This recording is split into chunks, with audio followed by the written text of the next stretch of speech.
الحمدللہ قید خانہ کے نام سے ہماری ایک سیریز جاری تھی چند مہینوں سے، رمضان بلکہ رمضان سے پہلے سے ہی جاری تھی، اور اس کے 20 ایپیسوڈز مکمل ہوئے۔ اور 20 ایپیسوڈز میں نے کوشش کی ہے کہ وہ باتیں آپ کے سامنے رکھی جائیں کہ جن کو سننے کے بعد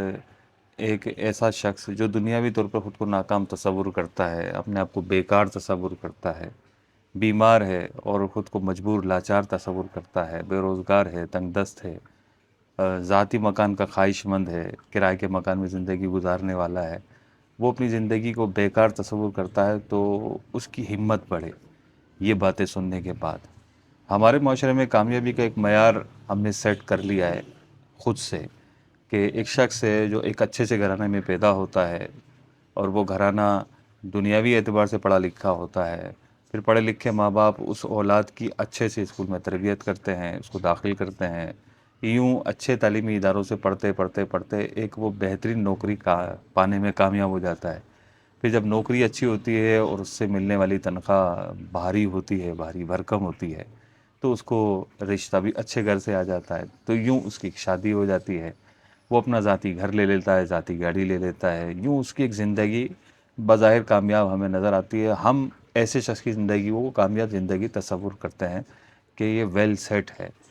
اور اس کی زندگی کو دیکھ کر ہم اپنی زندگی سے اس کا موازنہ کر رہے ہوتے ہیں اور خود کو ناکام زندگی، ناکام شخص کے اعتبار سے دیکھ رہے ہوتے ہیں، اور اپنی زندگی پر کڑ رہے ہوتے ہیں، اور جو اللہ پاک کی اتنی ساری نعمتیں ہیں جو ہم پر مستقل ہیں، ان نعمتوں کو ہم نظر انداز کر دیتے ہیں اور ایک نامودی کے وادی میں بھٹکنے لگتے ہیں، اور دن رات بس اسی غم میں کڑتے رہتے ہیں کہ میں فلاں کی طرح کامیاب نہیں ہوں، میں اس کی طرح کامیاب نہیں ہوں، جبکہ ایسا نہیں ہے۔ ہمیں اس بات کو سمجھنے کی ضرورت ہے کہ کامیاب شخص وہ ہے کہ جو اللہ رسول کا فرما بردار ہے اور دنیا سے ایمان سلامت لے کر گیا ہے۔ تو کامیاب اصل میں وہی ہے جس سے اللہ پاک راضی ہے، اللہ پاک کے حبیب صلی اللہ تعالیٰ علیہ وآلہ وسلم راضی ہیں، اور وہ اس دنیا سے اپنا ایمان سلامت لے کر جانے میں کامیاب ہو گیا ہے۔ تو جو نیک ہے وہ کامیاب ہے۔ رہا زندگی اور زندگی کا اتار چڑھاؤ، یہ اللہ پاک کی دین ہے، اس کی تقسیم ہے، وہ کسی کو کم دیتا ہے، کسی کو زیادہ دیتا ہے، کسی کو زیادہ دے کر آزماتا ہے، کسی کو کم دے کر آزماتا ہے۔ زیادہ جن کو دیا ہے ان کے لیے آزمائش ہے کہ وہ اس کی راہ میں خرچ کرتے ہیں نہیں کرتے، فقراء پر رحم کرتے ہیں یا نہیں کرتے، اور جن کو کم دیا ہے ان کے لیے بھی آزمائش ہے کہ آیا وہ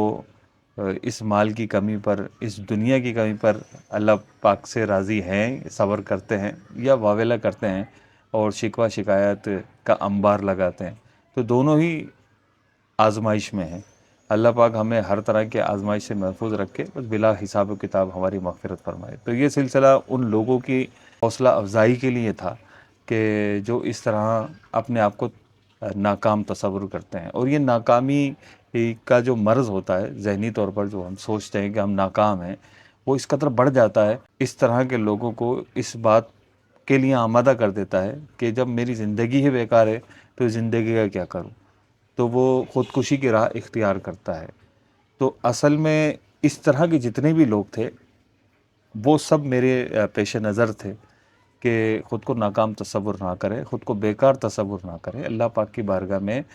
کوئی بھی بندہ ناکام بیکار نہیں ہے، بلکہ اس کی مہربانی ہے کہ وہ کبھی دے کر آزماتا ہے، کبھی وہ کمی کر کے بھی آزماتا ہے۔ تو اس کی مہربانی ہے کہ اس نے ہمیں اس قابل سمجھا ہے۔ اب ہماری ذمہ داری یہ ہے کہ ہم اس امتحان میں پورے اترتے ہیں یا بری طرح ناکام ہو جاتے ہیں۔ آپ سب سے گزارش ہے کہ یہ پورا سلسلہ ہے، کم و بیش یہ 60 منٹ کا پورا 20 ایپیسوڈز کا سلسلہ ہے، جس کو میں نے 2 سیزن کر کے 10 ایپیسوڈ ایک ساتھ بھی اپلوڈ کیے ہیں۔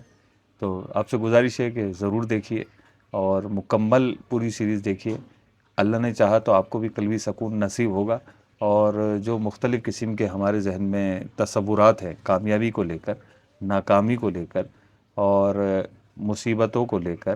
آزمائشوں کو لے کر، وہ اللہ نے چاہا تو دور ہوں گے، اور آپ کی جو بقیہ زندگی ہے انشاءاللہ پرسکون گزرے گی۔ دعا میں یاد رکھیے گا۔ ملتے ہیں انشاءاللہ اگلے سلسلے میں۔